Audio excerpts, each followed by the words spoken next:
जय श्री राम। प्रेम से बोलिए शनि महाराज की जय, हनुमान जी महाराज की जय। ओम नमः शिवाय। प्रिय भक्त जनों, आज आप श्रवण करेंगे न्याय के देवता शनि देव तथा हनुमान जी की बड़ी ही दुर्लभ कथा। पुराणों के अनुसार शनि देव का एक नाम कृष्ण भी है। यह नाम स्वयं श्री कृष्ण भगवान ने शनि देव को दिया था। आज के दिन जो भी मनुष्य इस व्रत को करता है या कथा का श्रवण करता है, तो उन भक्तों पर शनि देव के साथ साथ हनुमान जी की कृपा भी प्राप्त होती है, क्योंकि शनि दोष से परेशान मनुष्य इस दिन हनुमान जी की कथा को सुनने तथा भजन कीर्तन करने से उनकी सभी प्रकार के ग्रह और साढ़े साती ढैया समाप्त हो जाती है और साथ ही शनिदेव की कृपा से भक्तों को रोगों से मुक्ति मिलती है। तो प्रिय भक्त जनों, आइए श्रवण करते हैं दुख दारिद्र्य को दूर करने वाली शनि देव की बड़ी ही दुर्लभ कथा। किसी गांव में एक बहुत ही विद्वान ब्राह्मण रहा करता था। एक दिन रात्रि में उसने सपने में देखा कि एक नीला वस्त्र पहने हुए बहुत ही दिव्य पुरुष उसे कह रहा है कि हे ब्राह्मण देवता, मैं तुझे लगूंगा। अब देखिए, यह सपना उस ब्राह्मण को रोज दिखाई देता। इससे वह परेशान हो गया और दुबला पतला होने लगा। उसका स्वास्थ्य बहुत ही गिरने लगा। एक दिन उसकी पत्नी ने कहा, देखिए, मैं आपको कितना अच्छे से खिलाती पिलाती हूँ, मेवा मिश्री खिलाती हूँ, दूध मलाई खिलाती हूँ, अच्छा भोजन आहार पकाकर खिलाती हूँ, फिर भी आप इतने दुबले पतले क्यों होते जा रहे हैं? इसका क्या कारण है? प्रिय भक्त जनों, उस ब्राह्मण ने अपनी पत्नी से अपना सारा हाल बताया कि मेरे सपने में एक नीले कपड़े पहने हुए बहुत ही दिव्य पुरुष आते हैं। वे मुझसे कहते हैं कि हे ब्राह्मण, मैं तुझे लगूंगा। अब यही सोचकर मुझे भूख प्यास नहीं लगती, मैं दुबला होता जा रहा हूँ। तब ब्राह्मणी ने कहा, हे पतिदेव, मुझे लगता है कि आपको शनि भगवान दर्शन देते हैं। आपके ऊपर शनि की दशा शुरू होने वाली है, इसलिए आपको वे सचेत करते हैं। अवश्य ही वे शनि महाराज हैं। अब की बार जब दिखें तो आप उनसे कहिएगा कि आप मुझे सिर्फ 1.15 ही लगना। प्रिय भक्त जनों, उसी दिन जब रात्रि होती है तो ब्राह्मण फिर से सोता है और उसके सपने में शनि भगवान दर्शन देते हैं और कहते हैं, हे ब्राह्मण, आज मैं तुम्हें लगूंगा। तब ब्राह्मण ने कहा, हे भगवान, यदि आप लगना ही चाहते हैं तो लग जाइए, लेकिन यह बताइए भगवान, आप कितने दिनों के लिए लगोगे? तब शनि देव ने कहा, हे ब्राह्मण, तुम्हारे ऊपर 7.5 शुरू होने वाली है, मैं तुम पर 7.5 साल के लिए लगूंगा।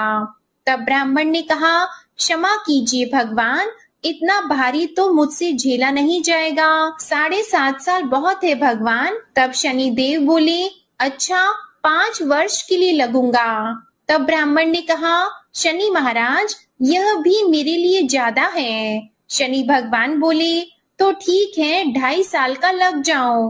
ब्राह्मण ने फिर मना कर दिया। तब शनि देव कहने लगे, 1.15 का लगूंगा तो ठीक रहेगा। प्रिय भक्त जनों, उसे 1.15 की शनि की दशा लग गई। ब्राह्मण ने नींद से उठते ही अपनी पत्नी से कहा, देखो, मेरे 1.15 की शनि की दशा लगी है, इसलिए मैं जंगल जाकर समय बिताऊंगा। तुम मेरे खाने पीने का सारा सामान बांध दो और मेरे पीछे किसी से लड़ना मत, घर में बैठी रहना, बच्चों को भी कहीं मत जाने देना और इस 1.15 में किसी को गाली भी मत सुनाना। ऐसा कहकर ब्राह्मण अपने घर से जंगल की ओर चल दिया। जंगल में ब्राह्मण एक पीपल के पेड़ के नीचे बैठ गया और हनुमान जी का पाठ करने लगा। एक पहर बीत गया तो ब्राह्मण ने सोचा, बाकी का समय तो रास्ते में ही बीत जाएगा। सुबह वहां से चल दिया और रास्ते में चलते हुए उसे एक सब्जी मंडी दिखाई दी। उसने सब्जी मंडी में से एक बड़ा सा कद्दू खरीदा। कद्दू खरीदकर अपनी चादर में लपेटकर वहां से चल दिया। तभी रास्ते में शनि महाराज एक साधु का वेश बदलकर उसके पास आते हैं और कहते हैं, तुम्हारे चादर में क्या है? ब्राह्मण ने कहा, हे साधु महाराज, मेरी इस चादर में तो कद्दू है। साधु ने कहा, अच्छा कद्दू है तो दिखाओ। जब ब्राह्मण ने अपना चादर दिखाया तो आश्चर्य, उसमें तो उस राज्य के राजा के बेटे का कटा हुआ सर था। यह देखते ही साधु महाराज, जो कि शनिदेव थे, उस ब्राह्मण को लेकर राज दरबार में पहुंच गए और राजा से कहने लगे, महाराज यह देखिए, यह दुष्ट दुराचारी आपके पुत्र की हत्या करके उसके सिर को काट के अपने चादर में लेकर घूम रहा था, इसे आप दंड दीजिए। प्रिय भक्त जनों, राजा ने जब सुना कि उस ब्राह्मण ने उसके पुत्र को मार दिया है, राजकुमार की हत्या कर दी है, तब राजा बहुत ही क्रोधित हुआ। उसने कहा, मुझे मत दिखाओ, मुझसे यह सब कुछ देखा नहीं जाएगा। हे सैनिकों, तुम इसे तुरंत ले जाओ और इसे सूली पर चढ़ा दो। जब नगर में यह समाचार कि राजा के पुत्र का सिर कट चुका है, एक ब्राह्मण ने उसकी हत्या कर दी है, तो नगर में हाहाकार मच गया और उस ब्राह्मण को सैनिक सूली पर चढ़ाने के लिए ले गए। जब फांसी पर चढ़ाने ही वाले थे, तब जैसा कि नियम होता है, मरने वाले से उसकी अंतिम इच्छा को पूछा जाता है, तो सैनिकों ने भी ब्राह्मण के अंतिम इच्छा को पूछा। सैनिकों ने कहा, हे ब्राह्मण, बताओ तुम्हारी अंतिम इच्छा क्या है? भक्तजनों, ब्राह्मण ने सोचा कि यदि किसी प्रकार कुछ समय तक के लिए फांसी रुक जाए तो शनि की दशा का 1.25 पहर पूरा हो जाएगा। यह सोचकर उसने कहा, भाई, मैं बचपन से नित्य बालाजी की कथा कहता और सुनता आया हूँ। आज मरने से पहले अंतिम बार कथा कह लेने दो। अब क्या था? फांसी देने वाले सैनिकों ने उसकी आखिरी इच्छा पूर्ण होने तक फांसी को रोक दिया। कहानी कहते कहते 1.25 पहर पूरा हो गया। शनि की दशा खत्म हो गई। अब इधर देखिए, राजा का जो पुत्र था राजकुमार, वह जंगल से शिकार खेलकर वापस राजमहल में आ गया। राजमहल में राजकुमार को देखते ही राजा बड़ा ही प्रसन्न हुआ, लेकिन मन ही मन उसे डर भी लगा। यदि उस निर्दोष ब्राह्मण को फांसी चढ़ा दिया गया होगा तो ब्राह्मण हत्या का दोष लग जाएगा। अब क्या था? राजा ने 2 घुड़सवार को जल्दी से फांसी घर की तरफ दौड़ाया और ब्राह्मण को आदर सहित दरबार में आने का हुक्म दिया। ब्राह्मण राज दरबार में उपस्थित हुआ तो राजा ने क्षमा याचना मांगते हुए कहा कि आपके बगल में जो चादर है उसे खोल कर दिखाओ। राजा की आज्ञा के अनुसार ब्राह्मण ने चादर खोली तो उसमें कद्दू था। राजा ने ब्राह्मण को बहुत सा धन दिया और पूछा, हे ब्राह्मण देवता, मुझे यह समझ में नहीं आया, इस सब के पीछे रहस्य क्या है? यह सब क्यों हुआ? आखिर यह सब था क्या? तब ब्राह्मण ने कहा, हे महाराज, मुझे 1.25 पहर की शनि की दशा लगी थी, इसलिए यह सब कुछ हुआ। राजा ने कहा, हे ब्राह्मण, शनि देव की दशा किस प्रकार टलती है? ब्राह्मण ने कहा, हे राजन, यदि राजा या सेठ को यह दशा लगती है तो काला हाथी या काला घोड़ा दान करना चाहिए। गरीब को शनि की दशा लगती है तो पीपल की पूजा करनी चाहिए और शनि की कहानी सुननी चाहिए। तिल, तेल और काला उड़द आदि का दान करें। काले कुत्ते को तेल चुपड़ी रोटी खिलाएं तो शनि की दशा उतर जाएगी। अब देखिए, राजा ने उस ब्राह्मण को कद्दू वापस किया। अब घर आकर ब्राह्मण ने कद्दू अपनी पत्नी को दिया। जब उसकी पत्नी ने सब्जी बनाने के लिए उस कद्दू को काटा तो उसके बीजों की जगह हीरे मोती निकलने लगे। तब ब्राह्मणी ने पूछा, हे पतिदेव, यह सब क्या है? इसमें से हीरे मोती कैसे निकल रहे हैं? इसे कहाँ से लाए हैं आप? तब ब्राह्मण ने कहा, हे प्रिय, जब शनि की दशा लगी थी तो यह कद्दू कुंवर का सिर बन गया था, और जब दशा उतरी है तो शनि महाराज ने कैसे निहाल कर दिया, हमें माला माल कर दिया। हे शनि देवता, जैसे ब्राह्मण को शनि की दशा लगी, वैसे किसी को भी शनि की दशा ना लगे। जैसे ब्राह्मण को धन दौलत मिला, वैसे सबको धन दौलत मिले। कथा कहानी कहते सुनते होकार भरते सबको मिले। बोलिए श्री शनि देव की जय। ओम नमः शिवाय। प्रिय भक्त जनों, आइए अब सुनते हैं भगवान शनि देव की दूसरी कथा। यह कथा सुनने से भक्तों को मनोवांछित फल की प्राप्ति होती है। नर्मदा नदी के किनारे एक गांव में बहुत ही बड़े साहूकार का परिवार निवास करता था। साहूकार की मृत्यु हो चुकी थी। घर में साहूकारनी और उसके 2 बेटे, एक बड़ी बहू थी। साहूकारनी का छोटा बेटा मानसिक रोग से ग्रस्त था। उसकी मानसिक स्थिति ठीक नहीं थी। साहूकारनी की बड़ी बहू तारा को विवाह के कई वर्ष बीत गए थे, पर अभी तक उसे संतान नहीं हुई थी। तारा को सदैव यही भय था कि कहीं उसके पति संतान पाने के लिए दूसरा विवाह ना कर ले। यदि उसके पति ने दूसरा विवाह कर लिया तो उसे सौतन का दुख सहना पड़ेगा। प्रिय भक्त जनों, इसी डर से तारा ने एक योजना बनाई और उसने अपने घर में काम करने वाली नौकरानी चंदा से अपने देवर चंदन का विवाह कराने के लिए अपनी सास साहूकारनी तथा अपने पति को मना लिया। चंदा स्वभाव से बड़ी ही दयालु तथा कृष्ण भक्त थी। वह बचपन से ही उसी साहूकार के घर काम करती थी। उसका अपना कोई नहीं था। अब चंदा का विवाह मानसिक रोगी चंदन से करा दिया गया। कुछ साल बाद चंदा ने एक सुंदर पुत्र को जन्म भी दिया, किंतु चंदा की जेठानी तारा ने चंदा का बच्चा छीन लिया और उसे घर से धक्के मारकर बाहर निकाल दिया, और तारा ने अपने पति को भी अपने पक्ष में कर लिया। बेचारा चंदन तो मानसिक रोगी था, वह कर भी क्या सकता था, और वह साहूकारनी चाह कर भी कुछ न कर सकी। प्रिय भक्त जनों, दरअसल यह तो तारा की चाल थी। उसने तो कभी चंदा को अपनी देवरानी माना ही नहीं। वह तो सिर्फ चंदा से उसका बच्चा लेना चाहती थी ताकि उसे पाल पोस कर अपना नाम दे सके।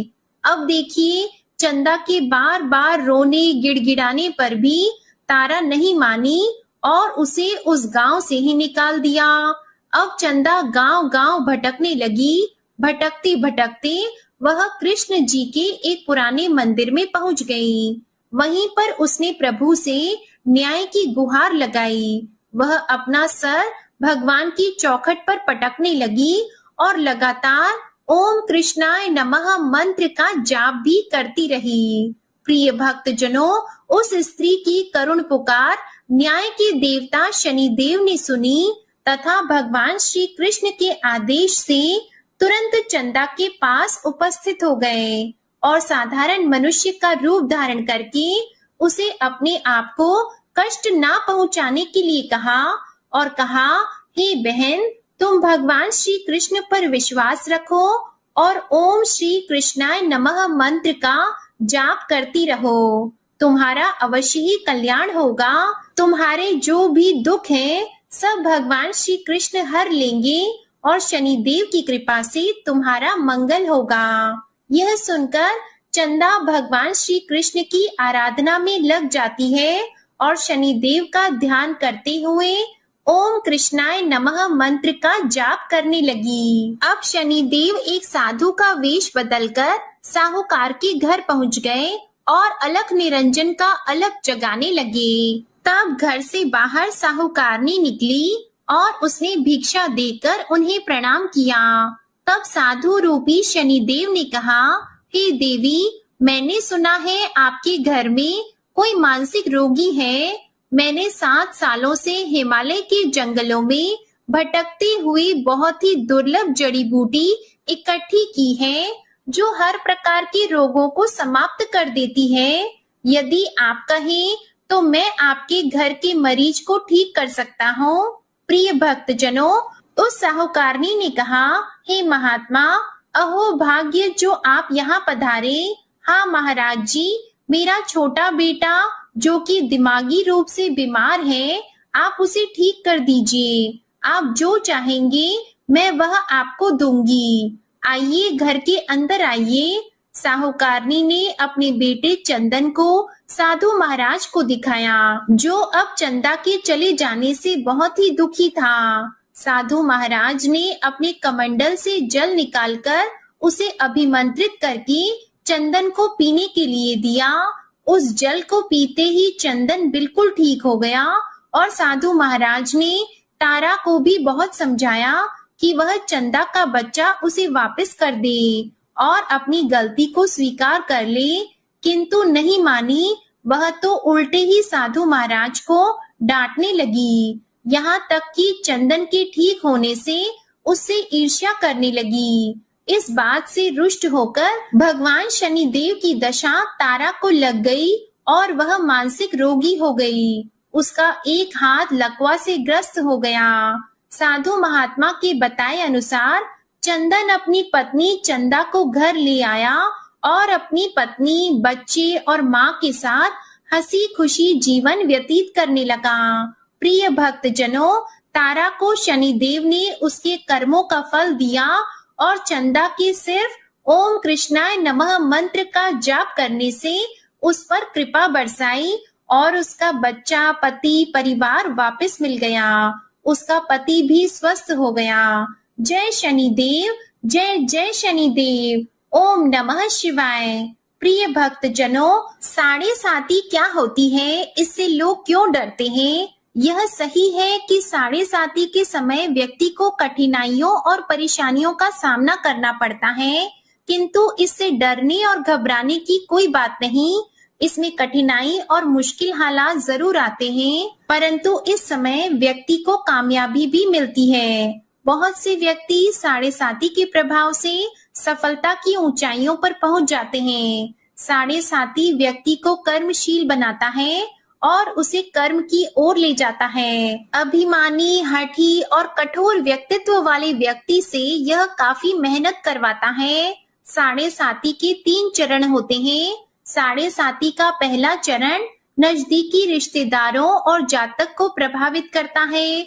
साढ़े साती का दूसरा चरण व्यापार और गृहस्थी को प्रभावित करता है। साढ़े साती का तीसरा चरण परिवार और स्वास्थ्य को प्रभावित करता है।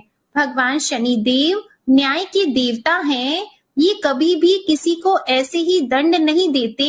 यदि दंड देते हैं तो उसे उसके साथ बहुत ही बड़ी शिक्षा भी देते हैं। जैसे एक माता अपने पुत्र की गलती पर उसे दंड देती है, उसकी भलाई के लिए, उसे सही मार्ग पर जाने के लिए, ठीक वैसे ही शनिदेव कर्म और न्याय के पथ पर चलने के लिए मनुष्य को दंड देते हैं, ताकि वह डरकर आगे ऐसा कार्य ना करे और अपने जीवन को सरल और सार्थक बनाएं। भगवान शनिदेव तो न्याय की मूर्ति हैं। इनकी पूजा और भक्ति करके व्यक्ति धन ऐश्वर्य से संपन्न हो जाता है और सफलता की नई ऊंचाइयों को छूता है, जीवन में तरक्की करता है, घर में सुख समृद्धि वैभव का आगमन होता है और व्यक्ति का जीवन बड़ा ही सुखमय हो जाता है। शनिदेव भगवान को प्रसन्न करने के लिए शनिवार के दिन पीपल के पेड़ के नीचे शाम को दिया अवश्य जलाएं और कुत्ते को तेल से चुपड़ी रोटी खिलाएं। शनिवार को जल में तिल डालकर पीपल को चढ़ाएं। इससे शनिदेव अत्यंत प्रसन्न होते हैं और ओम कृष्णाय नमः महामंत्र का जाप भी करें। ओम गंग गणपतये नमः। अब सुनिए हनुमान जी की कथा। पौराणिक कथा के अनुसार बहुत समय पहले की बात है, एक साहूकारनी थी, उसका बेटा और बहू थे। पति की मृत्यु युवावस्था में ही हो गई थी और इस तरह उस साहूकारनी का रोज का नियम था, वह हनुमान जी के मंदिर में जाती और साथ में हलवा, पूरी और चूरमा बनाकर ले जाती और हनुमान जी से कहती, कांधे सोटो लाल लंगोटो, हनुमान जी खायो चूरमे और रोटी। मैंने तुम्हें दिया जवानी में, तुम मुझे देना बुढ़ापे में। अब क्या था, पूजा करने के बाद वह साहूकारनी अपने घर आई तो उसकी बहू बोली, सासू जी तुम चूरमा रोटी लेकर कहाँ जाती हो रोज? वह साहूकारनी बोली, मैं बालाजी के मंदिर में जाती हूँ। वह बोली, मंदिर में तो नहीं जाती हैं आप, हमें तो लगता है आप अपने खाने के लिए रोज चूरमा और हलवा बनाती हैं और चोरी चुपके जाकर कहीं खा लेती हैं। प्रिय भक्तजनों, सास अपनी बहू की बातें सुनती है तो भी कुछ नहीं बोलती और उसका मन बड़ा ही दुखी होता है। उसे यह दुख होता है कि वह भगवान की भक्ति करती है और उसकी बहू उसे चटोरी कह रही है। अब क्या था, दुख के मारे वह जाकर अपने कमरे में सो जाती है। सोते सोते 5 दिन हो गए। हनुमान जी सपने में आए और बोले, हे साहूकारनी, तूने तो जवानी में दिया है, मैं तुझे बुढ़ापे में देता हूँ। साहूकारनी बोली, हे हनुमान जी, आज तो आप मुझे खाने के लिए दे देंगे, लेकिन रोज कौन देगा? हनुमान जी बोले, हे साहूकारनी, मैं तुम्हें रोज दूंगा। अब क्या था, हनुमान जी की महिमा देखिए, उन्होंने साहूकारनी के लिए चूरमा रोटी हलवा पूरी दिया। साहूकारनी चुपचाप चूरमा रोटी खा लेती है। इसी प्रकार 5-6 दिन बीतते हैं और धीरे धीरे बहू के घर में से अचानक अनाज इत्यादि खत्म होने लगते हैं। उसके पास कुछ नहीं रहता, सब चीज में घाटा पड़ गया। बहू ने सोचा, सास को 7 दिन हो गए हैं, मैंने तो उन्हें खाने को कुछ दिया भी नहीं, देखूं तो कैसी है। अब देखिए, बहू अपनी सास के कमरे में जाकर देखती है तो उसने क्या देखा कि उसकी सास तो अच्छी भली मोटी ताजी है। बहू बोली, सासू जी, मैंने तुम्हें खाने को भी नहीं दिया और तुम क्या खाती हो, इतनी स्वस्थ और मोटी ताजी हो। सास बोली, मुझे तो हनुमान जी मीठी मीठी हलवा और रोटी दे जाते हैं, मैं वही खाती हूँ। अब क्या था, बहू सास के पैर में गिर गई, उसे पछतावा हुआ। वह बोली, हे सासू माँ, हम तो तुम्हारे भाग्य का खाते हैं, हमारे घर में तो कुछ भी नहीं रहा। मैंने आपको खाना नहीं दिया, मैंने आपकी भक्ति को झूठा समझा, आपको चटोरी समझा, इसलिए भगवान ने मुझे दंड दिया। 7 दिन के अंदर ही हमारे घर से अनाज धन इत्यादि समाप्त हो गया। हे सासू माँ, अब आप ही सब कुछ संभालो, मुझे आपकी भक्ति पर विश्वास हो गया। आपने हनुमान जी को भोग लगाया जवानी में और हनुमान जी ने आपको वही भोग बुढ़ापे में लौटाया है। आपका पेट भरा, हनुमान जी की महिमा अपार है, कोटि कोटि प्रणाम है। प्रिय भक्तजनों, अब क्या था, उस सास ने खुशी खुशी घर की सारी जिम्मेदारी संभाल ली और सास यानी कि वह साहूकारनी हनुमान जी को रोज चूरमा रोटी हलवा पूरी खिलाया करती, हलवा पूरी चढ़ाया करती थी। फिर घर में बहुत बरकत हुई और खूब धन धान्य आने लगा। हे हनुमान जी महाराज, हे बालाजी महाराज, जैसे आपने उस साहूकारनी को दिया वैसा सबको देना, सबके घर में अन्न धन के भंडार भरे रखना, सबका भला और मंगल करना।